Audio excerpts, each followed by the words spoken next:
સ્થાનિક સ્વરાજ્યની ચૂંટણીના માહોલ વચ્ચે ભાજપના પ્રદેશ પદાધિકારી જગદીશ વિશ્વકર્મા દ્વારા એક મંચ પરથી બનાસકાંઠાના સાંસદ ગેનીબેન ઠાકોર વિશે અભદ્ર અને અપમાનજનક ભાષાનો પ્રયોગ કરવામાં આવ્યો હોવાનો આક્ષેપ છે. આવેદનપત્રમાં જણાવ્યા મુજબ ગેનીબેનના સાડીના પલ્લુને લઈને જે શબ્દો બોલવામાં આવ્યા છે તે માત્ર એક મહિલાનું જ નહીં પરંતુ સમગ્ર નારી શક્તિ અને કોળી ઠાકોર સમાજનું અપમાન છે.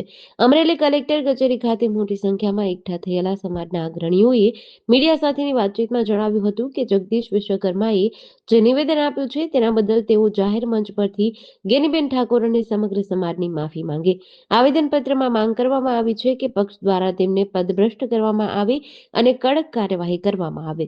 જો આગામી દિવસોમાં યોગ્ય પગલાં નહીં લેવાય તો ગાંધી ચિંધ્યા માર્ગે સમગ્ર ગુજરાતમાં ઉગ્ર આંદોલન કરવાની અને જગદીશ વિશ્વકર્માના પુતળા દહન કરવાની ચીમકી ઉચ્ચારી છે.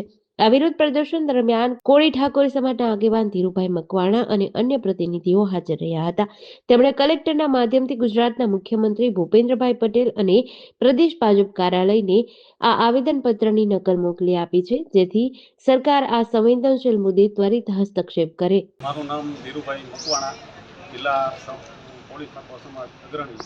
આજરોજ અમે કલેક્ટર કચેરી અમરેલી ખાતે આવેદનપત્ર આપવા આવ્યા છીએ.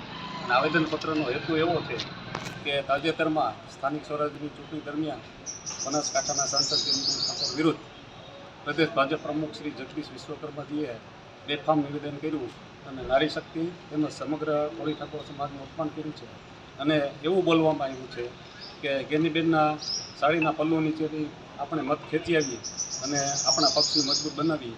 આ શબ્દોને અમે સખત રીતે વખોડી છીએ અને જ્યાં સુધી જગદીશ વિશ્વકર્માજી આ શબ્દોની જાહેરમાં માફી ન માગે અને સમાજની પણ માફી ન માગે ત્યાં સુધી અમારી લડત શાંતિથી અને ગાંધીજીના માર્ગે અને આગળ જતા ઉગ્ર સ્વરૂપે અમે સમગ્ર ગુજરાતની અંદર આંદોલન કરશું.